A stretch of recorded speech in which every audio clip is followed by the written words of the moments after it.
Hi, ഞാൻ ദീപ. അപ്പോൾ ഓണക്കാലത്തെ കുറച്ച് മെമ്മറീസുമായിട്ടാണ് ഞാൻ ഇന്ന് വന്നേക്കുന്നത്.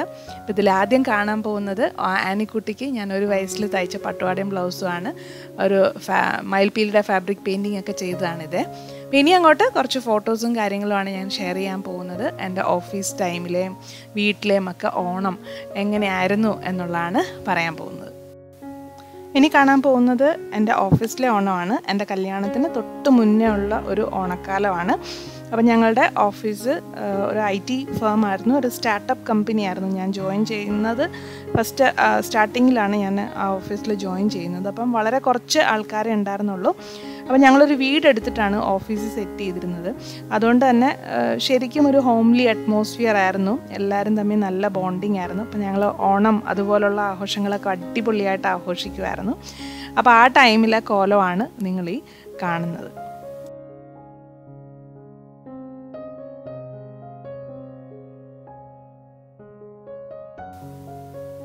ഇനി കാണിക്കുന്നത് കല്യാണം കഴിഞ്ഞ് ഉള്ള ആദ്യത്തെ ഓണമാണ്. അപ്പോൾ അതിൻ്റെ ഫോട്ടോസ് അധികമൊന്നും എൻ്റെ കയ്യിലില്ല, ഓഫീസിൽ മാത്രമേ ഉള്ളൂ. പിന്നെ കാണുന്നത് അന്നക്കുട്ടിയുടെ ആദ്യത്തെ ഓണം, അതാണ് ഈ കാണുന്നത്. ഈ ഓണം എന്ന് പറയുന്നത് ഒന്നുപോലും മിസ് ചെയ്യാതെ ഞങ്ങൾ ആഘോഷിക്കാറുണ്ട്. ആഘോഷം എന്ന് പറഞ്ഞാൽ മെയിനായിട്ടും സദ്യയാണ്. അപ്പോൾ ഡേറ്റും ഇതൊന്നും സ്പെസിഫിക് ആയിട്ട് അറിയത്തില്ല, പക്ഷേ എല്ലാ വർഷവും അന്നക്കുട്ടിക്കും ഞങ്ങൾക്കുമായിട്ട് ഒരു ഓണസദ്യ എന്തായാലും കാണും. അപ്പോൾ സദ്യ കഴിഞ്ഞാലുള്ള മെയിൻ അട്രാക്ഷൻ എന്ന് പറയുന്നത് ലൈറ്റ് കാണാൻ പോകലാണ്. ഇവിടെ ട്രിവാൻഡ്രം സിറ്റിയിൽ മെയിനായിട്ടും ഉള്ള ഒരു സംഭവം എന്ന് പറയുന്നത് കനകക്കുന്ന് കൊട്ടാരം ആ ഏരിയ എല്ലാം ലൈറ്റ് ഇട്ട് അലങ്കരിക്കും. അതുപോലെ പബ്ലിക് ഓഫീസസ് എല്ലാം ലൈറ്റ് ഇട്ട് അലങ്കരിക്കും. അപ്പോൾ അതൊക്കെ കാണാൻ പോവും. അതൊക്കെയാണ് ഞങ്ങളുടെ ഓണം എന്ന് പറയുന്നത്. അപ്പോൾ ഓണത്തിന് സദ്യ ഉണ്ടാക്കലാണ് ഏറ്റവും സ്പെഷ്യലായിട്ടുള്ള കാര്യം. അപ്പോൾ ഈ സദ്യ ഉണ്ടാക്കുക എന്നുള്ളത് എനിക്ക് കിട്ടിയിരിക്കുന്നത് അച്ചാച്ചിയുടെ അടുത്തു നിന്നാണ്. അച്ചാച്ചിക്ക് നിർബന്ധമാണ്. അതിപ്പോൾ എന്ത് സംഭവിച്ചെന്ന് പറഞ്ഞു കഴിഞ്ഞാലും, ഈവൻ മരണം നടന്നെന്ന് പറഞ്ഞാൽ പോലും ആ വർഷത്തെ സദ്യ ഒഴിവാക്കാൻ അച്ചാച്ചി സമ്മതിക്കത്തില്ല.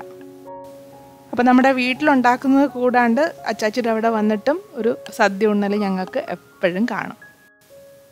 അപ്പോൾ ഇനി അടുത്തത് എന്ന് പറയുന്നത് അന്നക്കുട്ടി കുറച്ചും കൂടെ ഒക്കെ വലുതായതിന് ശേഷം, അതായത് ഒരു 3 വയസ്സൊക്കെ ആയതിന് ശേഷം അവൾക്കും എനിക്കും കൂടെ ഒരേപോലത്തെ ഡ്രസ്സുകൾ തയ്ക്കാൻ തുടങ്ങി. ആ ടൈമിലാണ്, അന്നയ്ക്കൊരു 2 വയസ്സൊക്കെ ആയതിന് ശേഷമാണ് ഞാൻ ശരിക്കും പറഞ്ഞാൽ അന്നയ്ക്ക് ഡ്രസ്സ് തയ്ക്കാൻ തുടങ്ങുന്നത്. അപ്പോൾ അന്നേരം ഞാനും അന്നക്കുട്ടിയൊക്കെ ഒരേപോലെ യൂണിഫോം പോലെ ഡ്രസ്സ് ഇട്ടിട്ട് പോകും. അതാണ് ഈ കാണുന്നത്. ഇത് ഓണത്തിനാണോ വിഷുവിനാണോ എന്നറിയത്തില്ല. അവിടെ ഒരു പായസ മത്സരം ഓഫീസിൽ നടന്നിരുന്നു.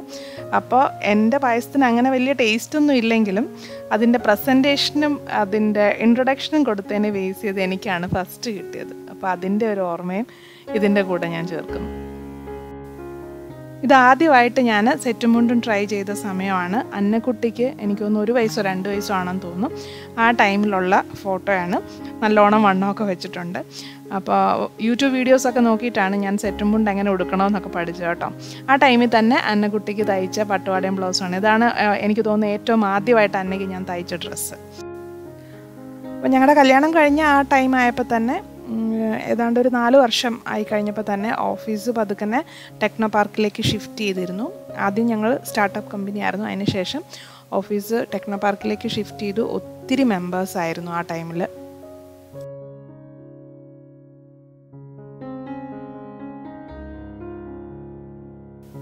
അപ്പോൾ അന്നയ്ക്ക് ഒരു 2 വയസ്സ് ഒക്കെ കഴിഞ്ഞപ്പോൾ തൊട്ട് അന്നയ്ക്ക് ഒത്തിരി ഡ്രസ്സുകൾ ഞാൻ തയ്ച്ച് റെഡിയാക്കാൻ തുടങ്ങിയിട്ടുണ്ടായിരുന്നു. സ്കൂളിൽ പോകാനും ഫങ്ഷൻ ഇടാനും ഇതൊക്കെ താലപ്പൊലിക്കൊക്കെ വേണ്ടിയിട്ട് പ്രിപ്പയർ ചെയ്തതാണ്.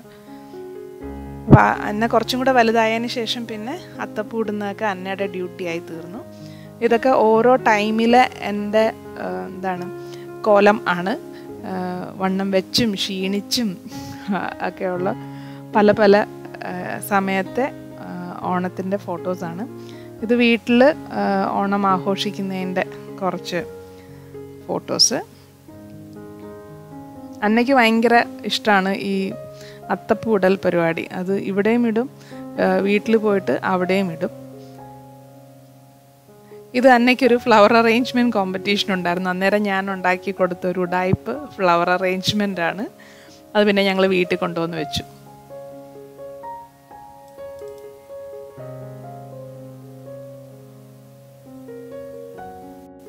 ഇതെൻ്റെ ആദ്യത്തെ ഓഫീസിൽ നിന്ന് ഇറങ്ങുന്നതിന് തൊട്ട് 2 വർഷം മുന്നേ ഉള്ളൊരു ഓണമാണ്.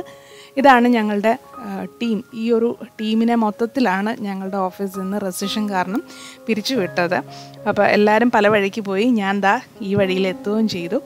അപ്പോൾ അത് അന്നത്തെ ഡ്രസ്സ് ഞാൻ മനഃപൂർവ്വം അങ്ങനൊരു കളർ ഡ്രസ്സ് ചൂസ് ചെയ്ത, ഡ്രസ്സല്ല സാരി ചൂസ് ചെയ്ത. കാരണം എല്ലാവരും സെറ്റ് സാരി ഉടുത്ത് വരുമ്പോൾ എന്നെ മാത്രം ഒന്ന് ഹൈലൈറ്റ് ചെയ്തെടുത്ത് കാണാൻ വേണ്ടിയിട്ട് ഞാൻ കോൺട്രാസ്റ്റ് കളറായിട്ടുള്ളൊരു സാരി ആയിട്ടാണ് അന്ന് ഓണത്തിന് പോയത്. അപ്പോൾ ഇനി കാണാൻ പോകുന്നത് എൻ്റെ 2ാമത്തെ കമ്പനിയിലെ ആദ്യത്തെയും അവസാനത്തെയും ഓണമാണ്. അവിടെ ഞാനൊരു 1.5 വർഷമേ നിന്നുള്ളൂ. അതൊരു ചെറിയ കമ്പനിയായിരുന്നു. വളരെ കുറച്ച്, ഒരു 10-20 പേരെ ഉണ്ടായിരുന്നുള്ളൂ അവിടെ. അപ്പോൾ അവിടുത്തെ ആദ്യത്തെയും അവസാനത്തെ ഓണമാണ് കാണുന്നത്. ആ ടൈമിൽ തന്നെ അന്നക്കുട്ടിക്ക് സ്കൂളിലേക്ക് പോകാനായിട്ട് അല്ലെങ്കിൽ ഓണത്തിന് വേണ്ടിയിട്ട് ഇടാനായിട്ട് തയ്ച്ച ഡ്രസ്സാണ് ഈ കാണുന്നത്. ഇത് ആനിക്കുട്ടീനെ പ്രഗ്നൻ്റ് ആയിരിക്കുന്ന സമയമാണ്. അപ്പോൾ ആ ടൈമിൽ ഓണത്തിന് ബിജുവിൻ്റെ പപ്പയും മമ്മിയും ബിജുവിൻ്റെ ഏറ്റവും ഇളയ അനിയത്തി ബ്ലസ്സിയും ഞങ്ങളുടെ ഇവിടെ ഓണത്തിന് വേണ്ടിയിട്ട് വന്നിട്ടുണ്ടായിരുന്നു. അപ്പോൾ അതിൻ്റെ ഫോട്ടോസാണ് ഈ കാണുന്നത്.